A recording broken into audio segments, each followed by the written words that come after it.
toi.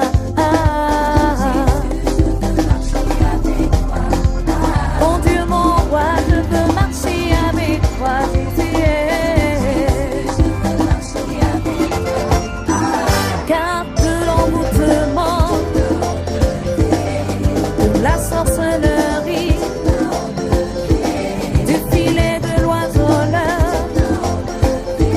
oui, de la pauvreté, éternelle.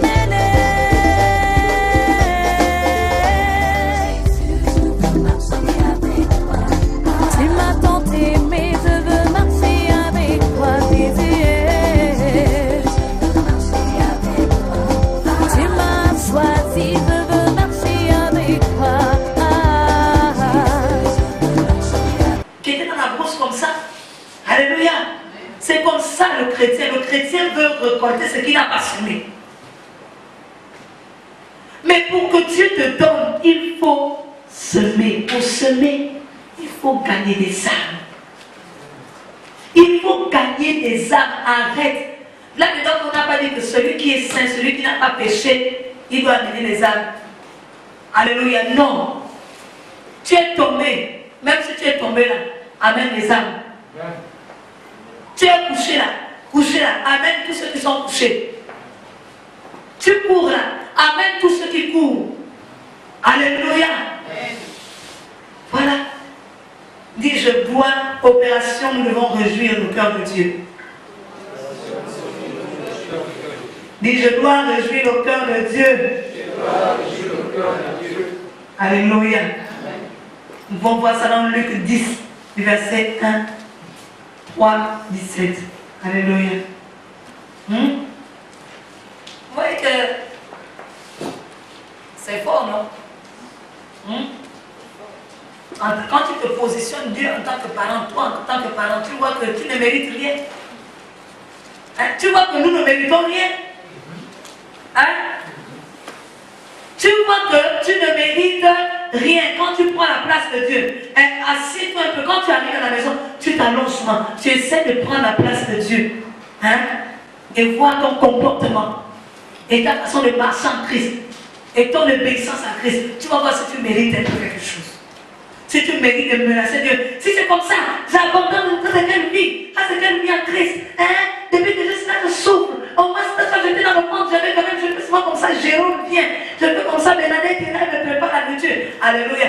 Mais quel mérite tu as pour que Dieu te serve, pour que Dieu envoie les anges pour te servir. Parce que lorsque tu es en Christ, ce sont les anges qui doivent te servir.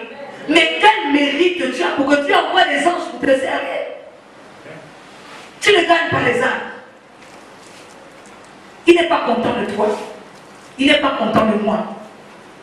Pourquoi tu m'ouvrir les portes?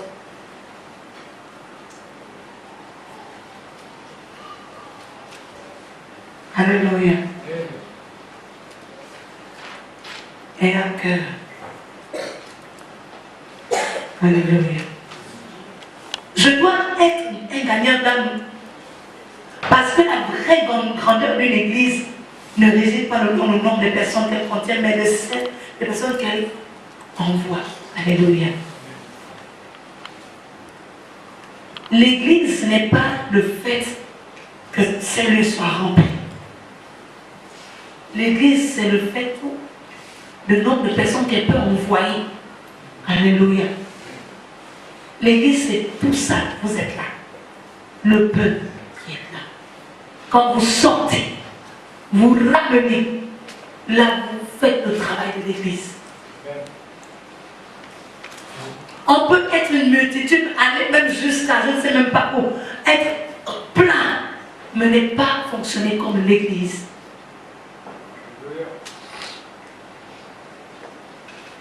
Alléluia. On est église lorsqu'on fait le travail de l'église. Et le travail de l'église, c'est quoi? Sauver des âmes. Dis, mon travail, c'est sauver des âmes. C'est la vision que notre Père spirituel nous a donnée cette année, n'est-ce pas? Faire de l'éternel des délices. Et il te donnera ce que ton cœur désire. Rendre Dieu heureux. Et il te rendra heureux. Amen. Alléluia. Amen. dit, gagner les âmes, c'est le cœur de Dieu. Si tu veux toucher le cœur de Dieu, amène une âme en Christ. Après cette opération, une âme en Christ. Tu amènes une âme en Christ. Lorsque l'âme s'est convertie en Christ, fléchis les genoux, demande à Dieu quelque chose. Si Dieu ne te donne pas, viens me voir. Dis que le Dieu de la Bible a une main. Tu dis, Seigneur, viens réjouir ton cœur. Donc donne-moi aussi, réjouis-moi aussi.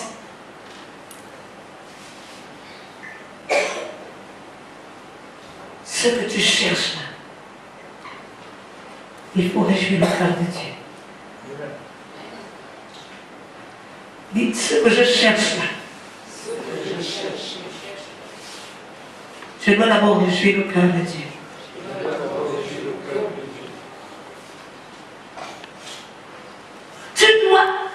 Tu dois être un gagnant d'âme parce que ça amène la protection. La protection de Dieu et le soutien de Dieu en ta faveur. Quand tu es un gagnant d'âme, tu es comme une épée. Alléluia. Tu es comme l'épée de Dieu. Alléluia. Mais nous savons que chaque guerrier prend soin de son instrument, le combat, n'est-ce pas? C'est comme ceux qui sont dans les corps là. Tu prends soin de ton arme. Tu nettoies l'arme régulièrement. Tu es l'arme de Dieu pour dépeupler le monde des ténèbres. Alléluia. Donc si tu es l'arme de Dieu pour dépeupler le monde des ténèbres, Dieu prendra soin de toi. Dieu va veiller à ce que tu ne manques pas d'huile. Dieu va veiller à ce que tu ne sois pas rouillé. Dieu va veiller à ce que tu fonctionnes bien. Amen. Et lorsque je dis fonctionner bien, ça veut dire que dans les domaines de ta vie, les domaines de la vie, tu ne dois pas être angoissé.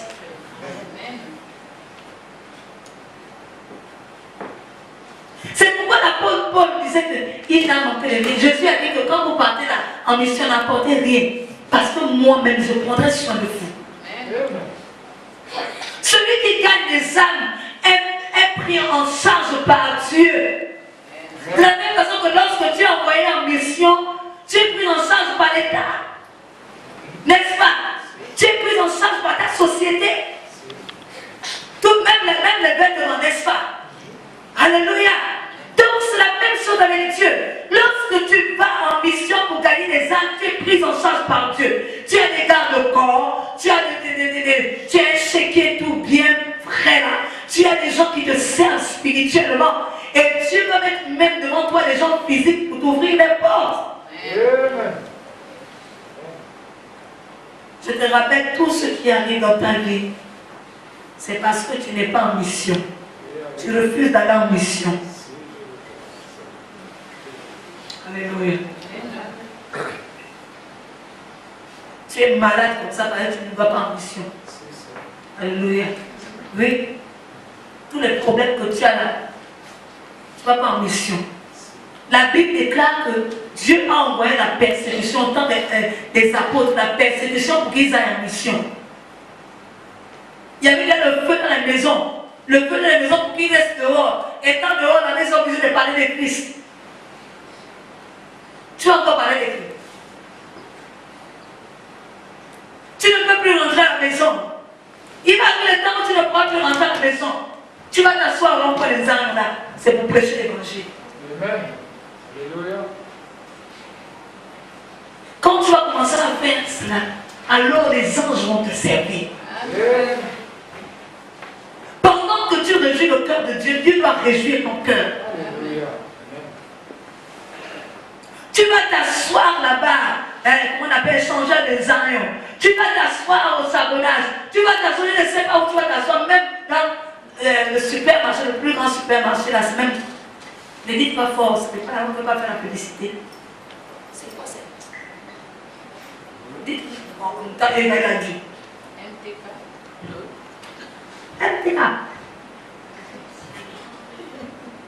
MTK, c'est pas tout petit. Alléluia. Même le tabac, comme dit l'ancien MTK, tu vas t'asseoir à MTK. On va penser que tu viens fouiller le ballon là. Mais tu ne vas pas fouiller le ballon, tu viens parler de Jésus. Amen. Et quand tu rentres chez toi, tu dis Seigneur, bon, moi j'ai fait mon travail, j'ai pointé. Bon là je rentre là-bas. si tu as fait ton travail, tu seras surpris de voir, tu arrives, la femme ou le mari t'a mis la table, t'a dressé la table. Tu rentres dans la maison, tu ressors, tu regardes le numéro, tu dis peut-être que tu t'es trompé.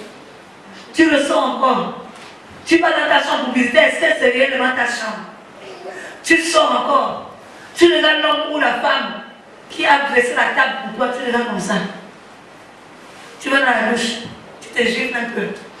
Est-ce que c'est vraiment... Oui. C'est ce Dieu qui est capable de faire cela. Amen. Celui qui incline les cœurs de roi. Il va incliner les cœurs si tu fais ce qu'il t'a demandé de faire. Réjouis son cœur. Amène les âmes. Amène les âmes en Christ. N'aie pas peur, n'aie pas honte. N'aie pas honte. Alléluia. N'aie pas honte. Quand le feu te brûle à la maison là-bas, le feu a honte de te brûler. Quand ça chauffe là-bas dans le lieu de travail, là, ça honte. Des collègues qui te cherchent des problèmes là, est-ce qu'ils ont honte de te créer des problèmes? Ils n'ont pas honte de te créer des problèmes. Alléluia. Donc n'aie pas honte de parler de Christ. N'aie pas honte. Parce que si tu as honte là, les problèmes vont augmenter. Donc n'aie pas honte. Dis, je n'ai pas honte. Je n'ai pas honte. Frère et mandat, je veux voir les gens ici de ton boulot là. Parle de Christ. Tu as beaucoup de choses à dire. Et alors, quand tu vas dire, tu vas parler de Christ, tu verras que les choses vont changer. Les choses vont changer. Alléluia. Je te dis que d'ici à Pentecôte, Dieu va faire quelque chose dans ta vie. Dieu va faire quelque chose dans ta vie, mais commence déjà à parler.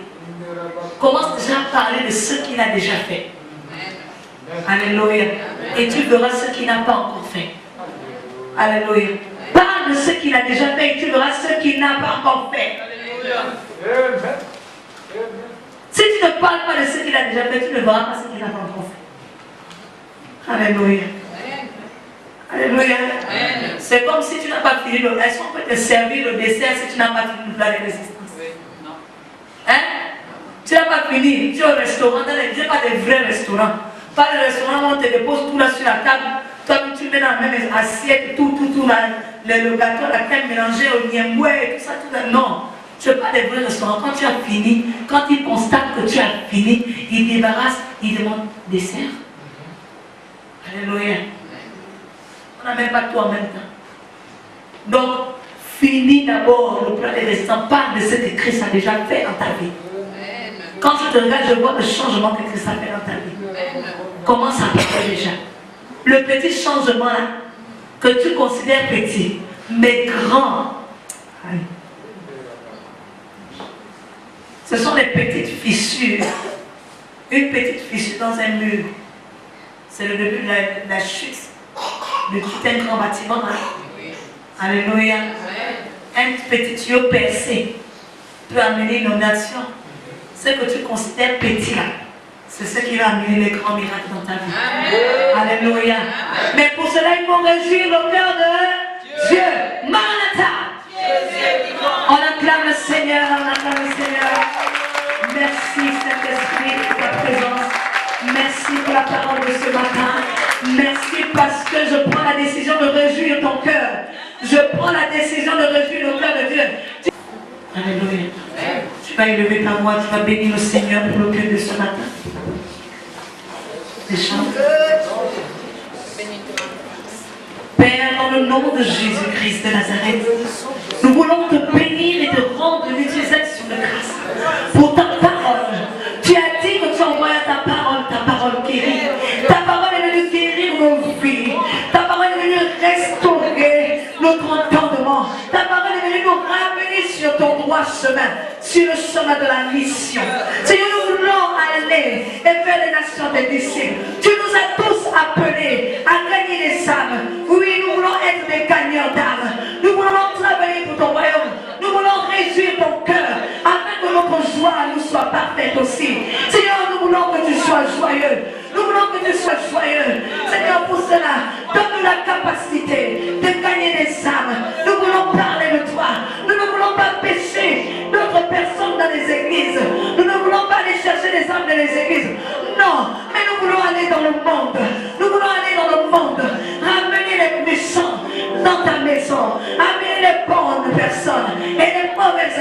dans ta maison. Nous ne voulons pas faire de distinction de personnes, que ce soit des prostituées. Aide-moi à amener des prostituées. Aide-moi à amener des magiciens. Aide-moi à amener des marabouts. Des gens de mauvaise vie. Des gens de mauvaise fréquentation. Aide-nous, Seigneur. Donne-nous la capacité, Seigneur, de les ramener, de prendre ces âmes, de les arracher. Parce que dans ce combat, Jésus, c'est toi et nous. C'est nous sommes avec toi. Nous sommes ensemble, Jésus, pour ce combat. Nous sommes ensemble. Tu es venu. Tu as donné ta vie pour nous, afin que quiconque croit en toi ne périsse pas, mais qu'il ait la vie éternelle. Seigneur, tu as fait ta part. Et nous, nous voulons faire notre part. Nous voulons travailler avec toi. Nous voulons travailler avec toi.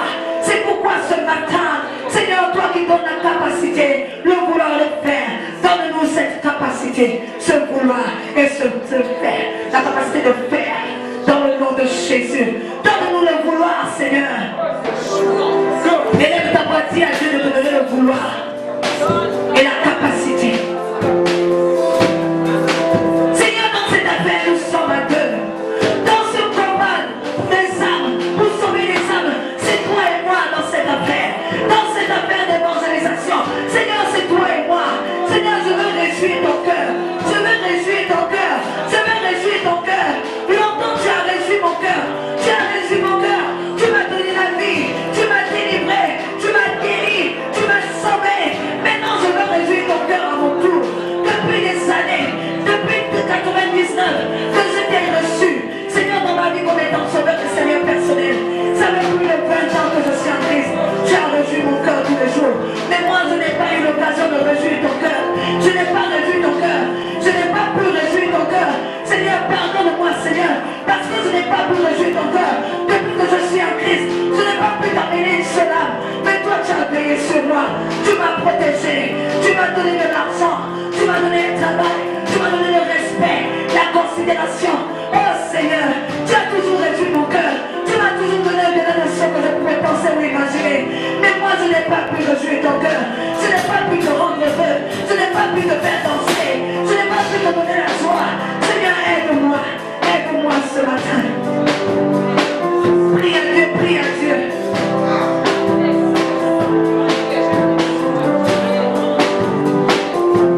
Élève ta voix, prie à Dieu.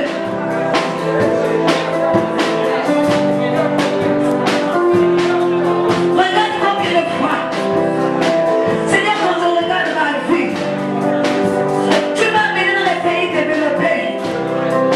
Et tu m'as dit que ce n'est pas fini. Tu m'as dit que ce n'est pas fini. Seigneur, oh, tu as réjoui mon cœur. Et tu continues à réjouir mon cœur. Quand je me lève le matin, tu continues à réjouir mon cœur. Quand je regarde ceux qui sont morts. Et Seigneur, je viens d'apprendre le décès d'une fille qui était chante ici. Seigneur, si c'est vrai, toi seul tu sais. Si ce n'est pas vrai, toi seul tu sais. Mais cette nouvelle m'a ébranlé. J'ai dit, Seigneur, est-ce que j'ai réjoui ton cœur? Est-ce que je t'ai rendu heureux un jour, Jésus? Est-ce que depuis que tu es rentré dans ma vie, tu as été content de moi? Est-ce que tu as été content de moi? Jésus! Jésus! Ne me laisse pas! Ne me laisse pas! Seigneur! Ne me laisse pas!